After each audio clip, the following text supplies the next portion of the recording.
Hola, hoy vamos a hablar de algo que está dentro de los signos vitales y que pareciera muy común y que a veces no le damos la importancia que ésta tiene.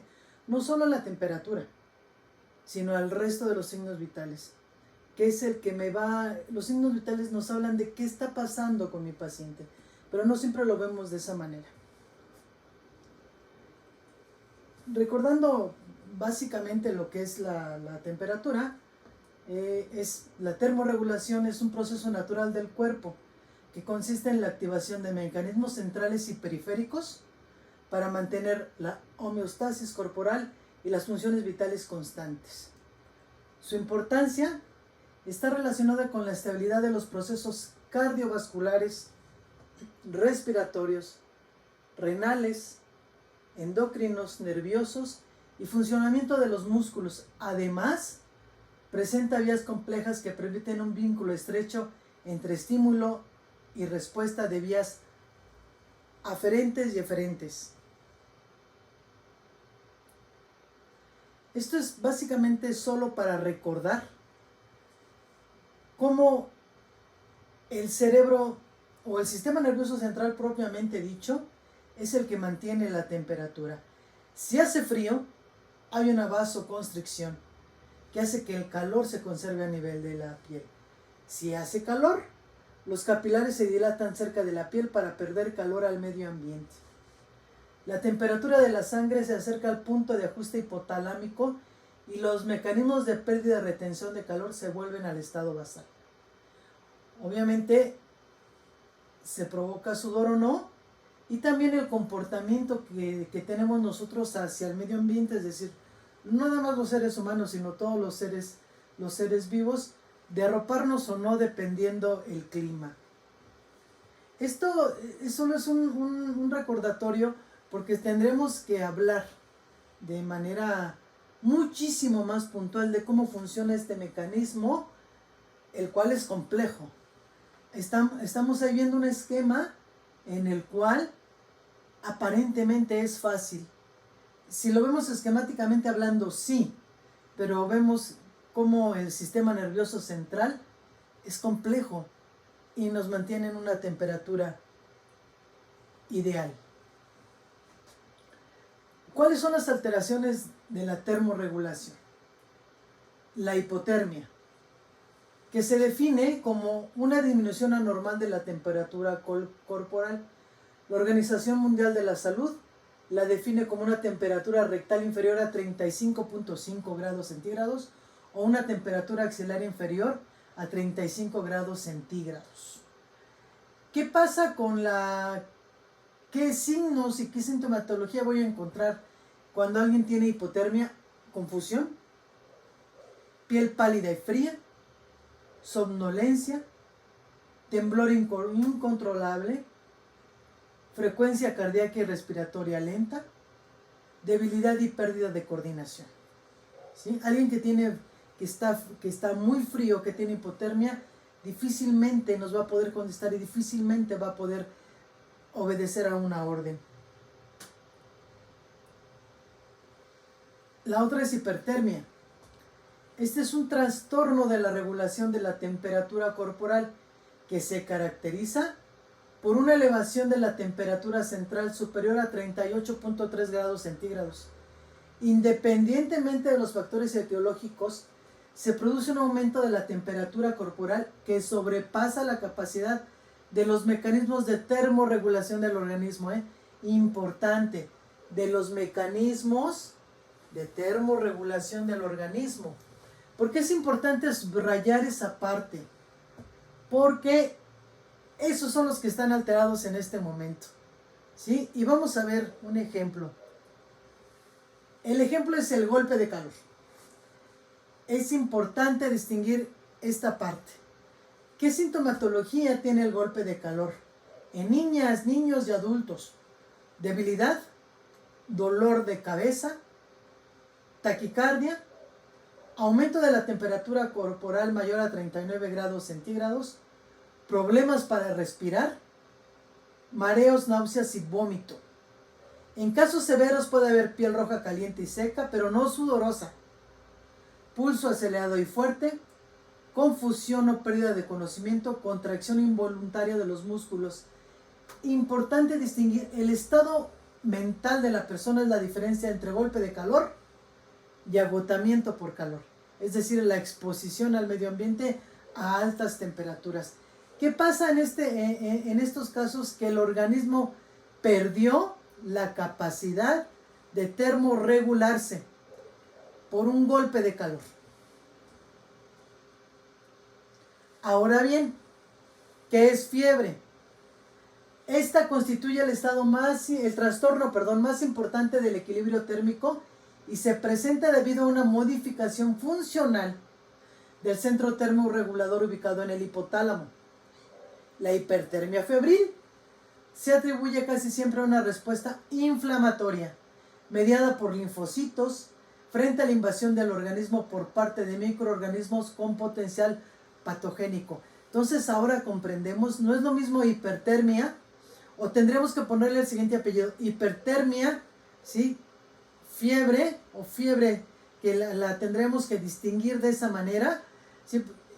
Para que podamos comprenderlo, pues, hipertermia y fiebre, ¿sí? Entonces la fiebre va a ser mediada por microorganismos que están provocando que el centro termorregulador, en este caso del hipotálamo, ¿sí?, responda a un estímulo que pueden ser microorganismos que hagan que me provoquen fiebre, que no es lo mismo que el golpe de calor, ¿sí? Entonces, tendremos quizá de hoy en adelante solo decir fiebre o hipertermia, la cual le tendré que poner apellido fiebre, e hipertermia, a la cual le puedo poner un apellido de golpe de calor. Espero esto se comprenda. En el golpe de calor, sí, los mecanismos termorreguladores perdieron la capacidad de... Cuando yo pongo a la persona, ¿qué debo hacer con una persona que tiene golpe de calor? Obviamente quitarla del medio ambiente que está provocando esto, que vaya poco a poco disminuyendo esa temperatura, e ir hidratando a la persona. En el caso de la fiebre tendremos otras situaciones en las cuales podemos controlarla, y esto obviamente depende de la edad y de las circunstancias, y es lo que vamos a ver. ¿Qué sería la lectura de esto? ¿Cómo leemos? ¿O cómo debemos anotarlo en las hojas de enfermería? Hipotermia 35 o menos, normal 36 a 37.5, de 37.5 a 39.5 fiebre, 39.5 a 41 fiebre alta, y ven aquí nuevamente que dice 41 más hipertermia, ¿sí? Porque tendremos que estar distinguiendo nuevamente hipertermia de fiebre, para que podamos distinguir esta parte que es importante. Algunos autores o en algunas escuelas ya no se acepta la condición de febrícula, porque no nos habla ni de que tiene o no tiene, ¿no? Entonces lo ideal es clasificarla de manera adecuada. Vean ahí que hay un rango muy pequeño, 37.5 es normal, y luego dice 37.5 a 39.5 ya tiene fiebre. Entonces va a depender de las circunstancias propias del paciente. Por eso hay algunos autores o alguna bibliografía en la que ustedes puedan encontrar que todavía 37.5 se considera normal, y a partir de 37.6 puedo llamarle fiebre o decir que el paciente tiene febrícula. Este término está en desuso, pero sí quise traerlo a la plática para que lo tengamos en cuenta. Los tipos de termómetro. Ahora, hoy en día se usan los digitales, varios de ellos que pueden ser axilares, rectales, de oído, de frente. Los de mercurio actualmente están prohibidos por el riesgo que conlleva que la intoxicación por mercurio. Todavía está muchísimo más prohibido en los niños. No se deben usar termómetros de mercurio, se prefieren ahora los termómetros digitales, tienen más exactitud, además de que, por ejemplo, el termómetro de mercurio, específicamente para que nos registre una temperatura adecuada, debe de permanecer en el área en la que yo voy a tomar, en ese caso solo axilar o rectal, y obviamente también debo de ver la cubeta del termómetro de mercurio tiene que ser cubeta rectal, y obviamente la otra cubeta tiene que ser axilar. En el caso de estas dos medidas de temperatura a través de un termómetro de mercurio, debo de esperar de 5 a 7 minutos para que me den una medida exacta. En el caso de los termómetros digitales, algunos me dan la temperatura en segundos, y eso es una ventaja. Les digo rápidamente, el mercurio está prohibido porque es tóxico tanto para el suelo como para el manto acuífero. Cuando se llega a caer el mercurio en el suelo, se absorbe finalmente a través de la tierra y va a caer al manto acuífero, contaminando gravemente el agua y sobre todo contaminando, si se va hacia el mar, a los peces. Por eso está prohibido. De hecho, debe de haber un procedimiento específico en donde todavía se usan termómetros de mercurio, en los cuales tiene que aislarse la habitación, tiene que llegar personal especializado a recoger ese mercurio, por muy mínimo que sea, para poderlo desechar de manera adecuada.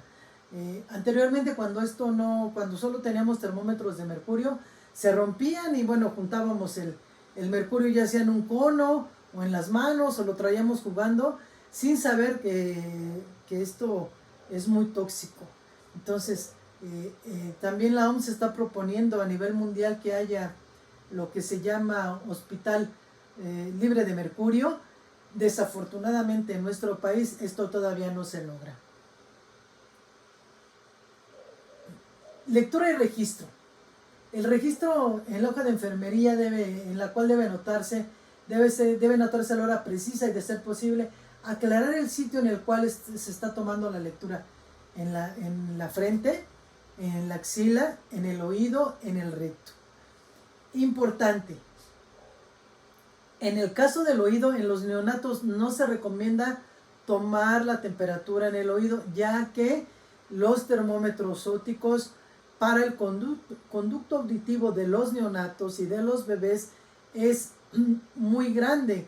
El conducto de los prematuros y de los neonatos de peso normal es pequeño a comparación del termómetro óptico, por eso no se recomienda. También en el caso de los niños no se recomiendan este tipo de termómetros, sobre todo si tienen su cabeza de lado, porque ahí están guardando calor. Entonces, a la hora de que yo lo levanto y le pudiera tomar en el oído la temperatura, me va a dar una temperatura errónea. Entonces, por eso en los niños se prefiere que sea axilar o en la frente, e inclusive obviamente rectal.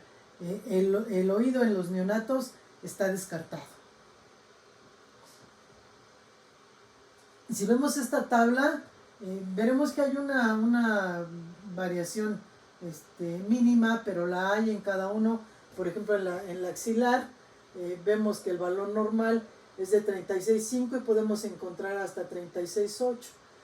Aquí me marca este tiempo de 5 a 7 minutos con un termómetro de mercurio. Y de oral, de 37 a 36.7, 37.3, y de 3 a 5 minutos también con un termómetro de mercurio. También prácticamente la vía oral está ya siendo descartada para tomar la temperatura. En el oído, si se dan cuenta, podemos obtener en un segundo. Ya dijimos que en neonatos no, tendrán que ser en niños en edad por lo menos de 1 año, o ya en preescolares, 37.3, 37 a 37.9, fíjense, y me da en un segundo la temperatura. Rectal o vaginal, el valor normal 37.5, y puede ser de 37.2 a 37.8, y aquí sí esperamos de 1 a 3 minutos, y frontal puede darme en un rango normal 37, y puede ser de 36 a 38, y me lo puede medir en 15 segundos. Si se dan cuenta, el oído es muchísimo más exacto, pero vamos, no hay tanta variación en cada una de ellas. Eso es algo que debemos tener en cuenta como personal de enfermería. ¿Qué más debo de tomar en cuenta cuando yo registro la temperatura? Siempre vamos a tener grupos vulnerables en los hospitales generales. Entonces, los bebés y las personas mayores son grupos vulnerables. Acuérdense, siempre, inclusive hasta para la administración de medicamentos, tenemos que tomar en cuenta estas dos edades, los extremos de la vida, los bebés y las personas mayores. Ambos tienen particularidades muy específicas, las cuales tendremos que estar tomando en cuenta para poder atenderlos. ¿Y cuáles son estas peculiaridades de estos extremos de la vida? Los menores de 5 años pueden tener convulsiones febriles debido a que producen más citocinas proinflamatorias en el sistema nervioso central, interleucina 1B, la cual puede inducir convulsión. ¿Sí? Esto es importante. ¿Los niños menores de 5 años pueden convulsionar por fiebre? Sí. La razón es esta, que luego no la sabemos las enfermeras y los enfermeros o el personal de enfermería. Cuando estas se presentan en las 24 horas se consideran febriles, es decir, el niño hace unas horas empezó con fiebre y convulsionó. Esa se considera una convulsión febril hasta dentro de las primeras 24 horas, las cuales se deben controlar ya sea por medios físicos o acompañados de medicamentos antipiréticos y antibióticos si así lo considera el área médica. Es importante esto. Después de 24 horas, y si el bebé o estos niños menores de 5 años siguen presentando fiebre, hay que considerar, o el área médica debe de considerar, que las convulsiones pueden tener otro origen.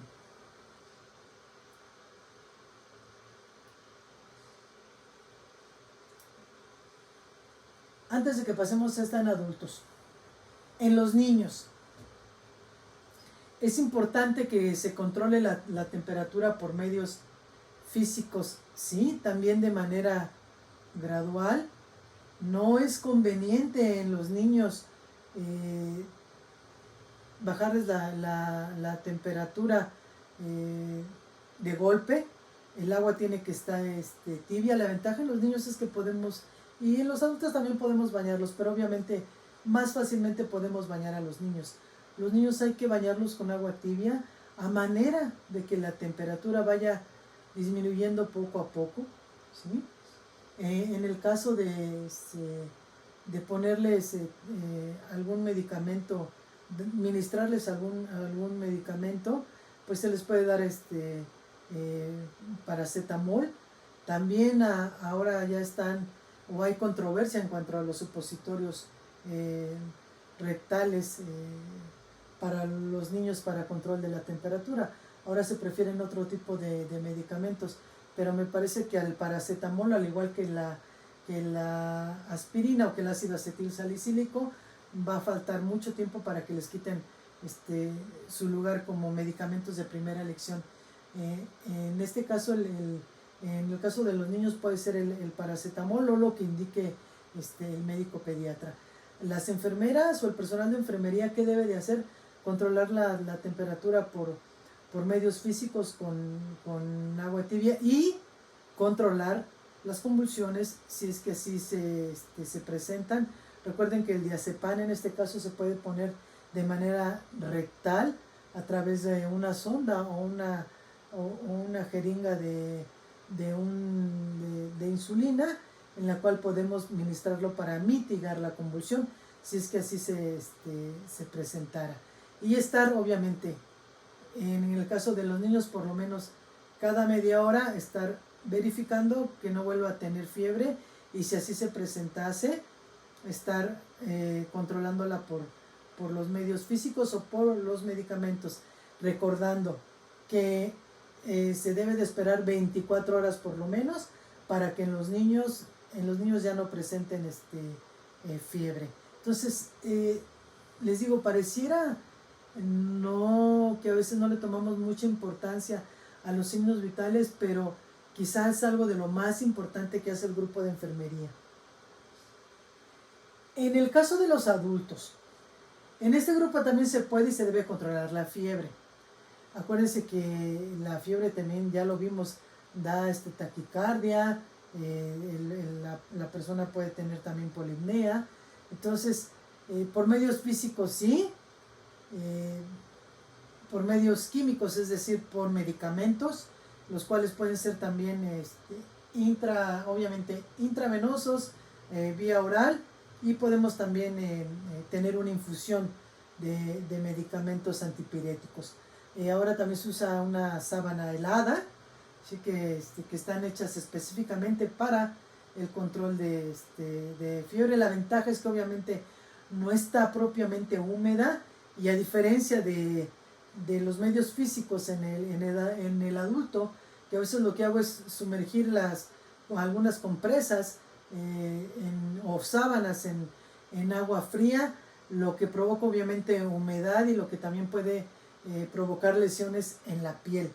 La sábana helada, la ventaja es que no me va a provocar propiamente humedad, y me va a ayudar a controlar la temperatura. ¿Se pueden poner soluciones intravenosas heladas? La respuesta es sí. Puedo ministrar la solución salina helada para tratar de controlar la fiebre, y créanme que sí se controla, ¿sí? Una vez más, los adultos mayores son el grupo vulnerable en el cual se tomarán estas medidas con cautela. Sí, acuérdense, el paciente mayor inclusive puede tener hipotermia y estar infectado. Entonces, siempre debemos tener en cuenta estas dos situaciones de vida. Además, por la cual atravesamos todos los seres humanos, Obviamente nacemos y nos vamos haciendo viejos. Entonces pasamos por el grupo vulnerable a través de nuestra vida. En la vida adulta nos mantenemos como en ese margen de poder soportar, pero bueno, después vamos hacia la vejez, y espero que nos toque un grupo de médicos y enfermeras pues que nos sepan tratar, sino que miedo, Pero entonces es importante tener en cuenta esto.